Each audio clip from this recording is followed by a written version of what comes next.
It's the Real Estate Podcast, brought to you by ANZ Home Loans for financial well-beings. Hey, welcome back to another Real Estate Breakfast as we navigate together through our weekend. Yes, talking of breakfasts, I'm looking forward to mine in just a moment. Just had a coffee and that went down pretty well.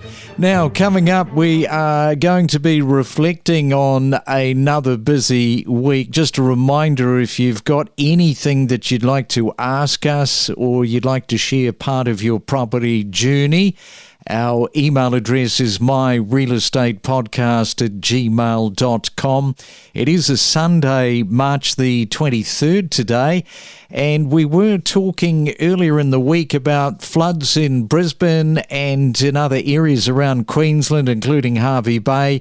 Talking with Brittany there in Brisbane. That got us underway on Monday. Also spoke to Margaret Lomas. For first home buyers, you want to listen to this one because we're talking about some of the rubbish that you can buy and some of the pressure. In fact, Margaret raised a really good point, and that is for particularly Gen Zs and millennials living their life online, there's a massive distraction that can cost you a lot of money when it comes to trying to save for a deposit on a property. So her comment is coming up, which I thought she made really well. Also this week, we were in Perth, actually reflecting back that it was 5 years ago that COVID struck. And I spoke to Matthew about that, and we touched on the Perth property market. We were then the following day back into Brisbane talking to mortgage broker George there, giving us some of his thoughts. And we also spoke with Nicola, who was here talking about how to cool down your house with some of these heat waves that we sustain. And she's got some pretty good advice. So all of that is coming up after this. Don't navigate the real estate market alone. Let us help guide you in the world of real estate every day. Make better informed decisions with the latest news and insights. The damage wasn't as substantial as what we were preparing for. I feel like personal homes, as well as obviously as professionals looking after investment homes, we were very much doing the most, expecting the worst. The 2022 floods, I was a property manager on the ground at that time, and the pressure is quite substantial because you want to ensure that your owners feel, or your landlords feel, very, very safe and secure with you managing their home and overlooking it, and so on and so forth. I would say different areas, some of our Gold Coast offices did have homes with ceiling collapses, and then we had homes in South Brisbane that had obviously roof leaks. We've got a lot of fences down across properties and so on and so forth as well. But I guess regardless of the impact that it has on it, I feel like as a career property manager, you still do have the pressure that you want your landlords and your investors and your tenants to feel very safe and secure throughout the process, and like you have got a handle on everything, you're overlooking everything. And I feel like during those times, no matter what the impact that came after it was, you're still sitting there whilst it hits, thinking about the properties that you manage. I wonder how the tenants are going. Have they had to call SES, so on and so forth? So I think in the lead up to it, we were expecting the worst, and I feel like we did get best case scenario in some areas, but I don't think the pressure changes. Yeah, we've talked to a number of property managers over the last few years, and one of the things that probably is missing from the conversations that I can recall is not that many questions about a flood event. I can recall asking, if you are an investor, you've got some properties that you're putting in the hands of a management company, what are the sort of things that you should be asking? And a flood event has never been discussed, at least with us. And it's probably something that people should be aware of, particularly if they're in flood zones. They should be talking to their property managers and saying, give us a little bit of guidance around what are your protocols if we have a flood event. Yeah, that is a great point. And again, it is in the lead up. We had in our templates that to the tenants, look out at your local council for where your sandbags are. This is the number for SES. If you're experiencing this is our emergency contact. Please reach us on this number, and so on and so forth. So I think it is a great question, and it's a great point that investors could be asking managing agents that they're inquiring with. If you cut out all of these crap purchases that you're buying, you won't just save for your first home. You'll be well on your way to perhaps buying your second property. Now, it's incredible how much stuff people, Margaret, accumulate over the years. And then when they hit 50, they suddenly have this revelation. Oh, I've decluttered. And it feels amazing. But why wait until then? Start in your 20s. Ditch the junk, focus on what really matters, and set yourself up for a stronger financial future. Absolutely. And I don't want to be one of those people who continuously points to people buying their smashed avos and having these lifestyles that younger people tend to have that we certainly didn't have, and say, well, we had it right, you've got it wrong. I think the important thing to note here is that young people do have added pressures that we didn't have as young people. We got to live our lives quite privately, and anything that we did was known by our neighbour and maybe our best friend or our small circle of friends, but not the wider community. And young people do live in this wider community, very public lives through social media, where there's a lot of pressure to perform against other people. And therefore, we're constantly seeing people living these, I guess, often fake lives on social media that makes it look like they've got it all under control and they've got this wonderful life.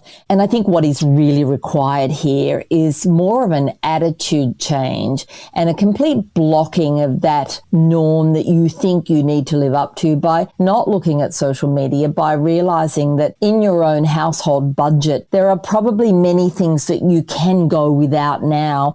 And I can tell you something that I've learned over time, and that is that while I'm young and robust to go without those extras, to go without eating out and getting takeaway, then it is when you get older and you don't have that energy so much anymore.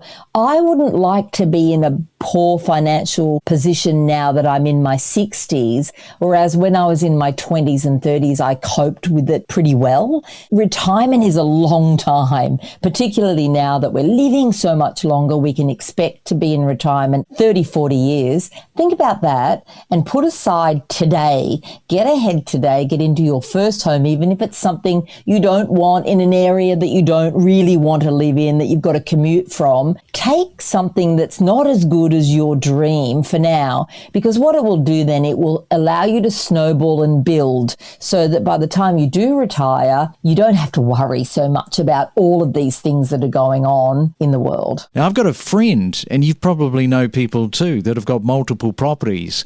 He owns over 50 properties. I told him to sell and enjoy life, but he said, I can't do it. I love my property market too much. So when is enough enough? I guess it's a hobby. Matthew Hughes is joining us right now. He loves his property as well, the Managing Director at Capital Property Advisory there in Perth. Good morning to you, Matthew. So what do you reckon? Does it feel like 5 years ago to you? I think I agree with your sentiment. It certainly doesn't feel like 5 years has passed, in that the recollection of that time is still very vivid in my mind. But it also seems like a long time ago now. So it's a little bit strange in terms of my recollection of it. But I think in WA, we had a much easier journey through COVID than some others. I'm sure some people in Victoria and other states have probably got it still very much fresh in their memory. Yeah, it's a little bit like the Twilight Zone. Yes, on one hand, a short amount of time, and on the other hand, a lifetime ago. Well, let's focus in on the Perth property market, which, as we know, it's been very steady, upward trend for some time. There's been a lot of gains in your market. Since our last discussion, has there been any notable developments or shift in market conditions? Not a huge shift. I guess obviously with the RBA decision, that was having an impact prior to the decision in terms of sentiment and confidence, and it's having an impact now that we've seen the reality of a rate cut. But Perth continues to be one of the most resilient and in-demand markets in the country. Over the past few weeks, we've seen continued upward pressure on prices, albeit at lower levels, which we expected this year. And the persistently low housing supply and the strong demand from owner-occupiers appears to be offsetting the slowdown that we've seen in the investor demand, which is slowing down, but albeit from very high levels, I might add. Vacancy rates here are still quite low in comparison to what we consider a balanced market, and that's driven rental prices even higher, according to REWA in their most recent statistics. And we're also seeing ongoing local and interstate investor interest here. Although we're advising clients with lower budgets to explore other markets, I don't have a lot of comfort with what investors can buy in Perth with a budget of around, say, 600, maybe even 650 now. And we're positioning those people into Melbourne and have been for the past few months. But there's still a lot of value in the Perth market above that point. But you have to be quite strategic about where you're putting your money now, I think. The investors that we're talking to are local. We're helping people from Brisbane. Some of those investors aren't necessarily buying in Brisbane, so it's the other way around. But yeah, a lot of them are families looking to get a second place and wanting to do that now, thinking that things are going to get more expensive here and would like to lock something in at today's prices.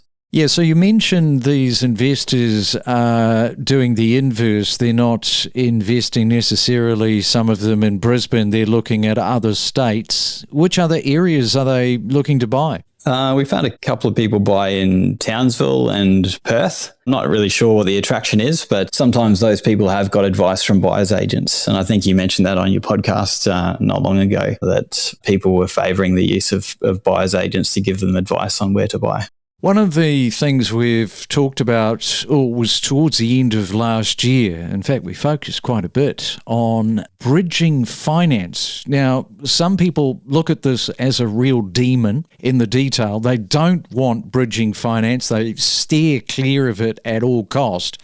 What is happening in Brisbane with people engaging with bridging finance? Are you seeing much of that? Yeah, exactly. There was a time when the fear was too great, and it's probably warranted. You do give up a little bit of power going under one of these arrangements, in that you are agreeing to sell your existing properties or to no matter what.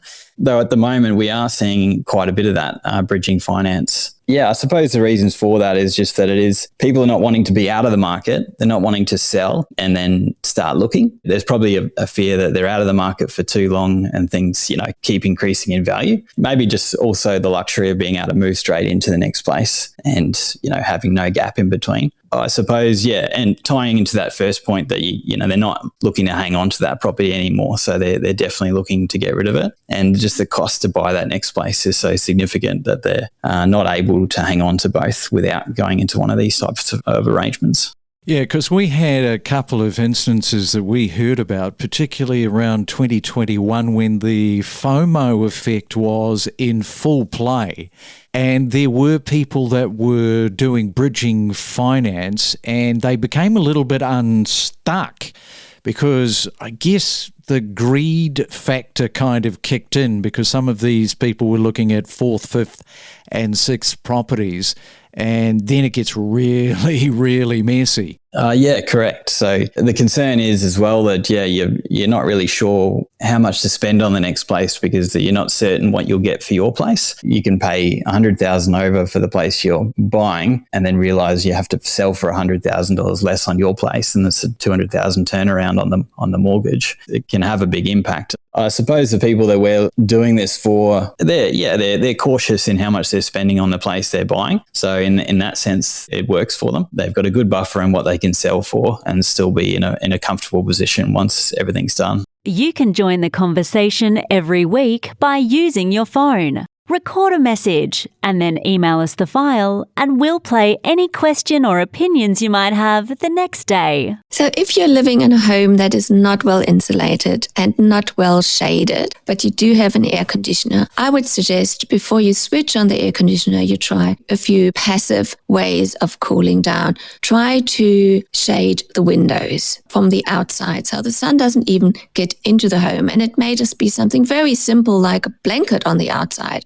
Sometimes these heat waves are just for 1 or 2 days. If you've got ceiling fans, use those first because they use very little energy, but that breeze that they create will actually cool you down. And only if you've exhausted all these passive means of cooling down, then switch on the air conditioner. If you do have a choice in selecting an air conditioner, use one that has got a very high star rating. Washing machines, for example, have star ratings for water and energy. Air conditioners have gone for air conditioning and cooling efficiency. Use the most efficient one because the more efficient the air conditioner is, the less you need to pay for the cooling.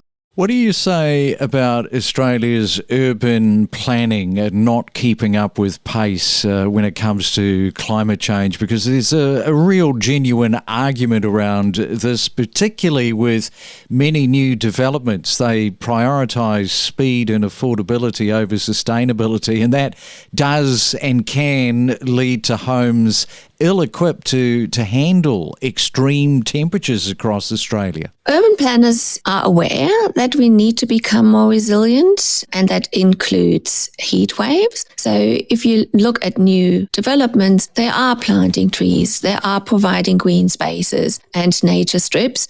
It just takes a while for those trees to really rise. When it comes to the site coverage, though, it's up to the home buyer or the new home builder to really then say, I want a big tree. Where can I have a big tree? Because that will provide shade. We connect you to the best real estate information across Australia. The Real Estate Podcast.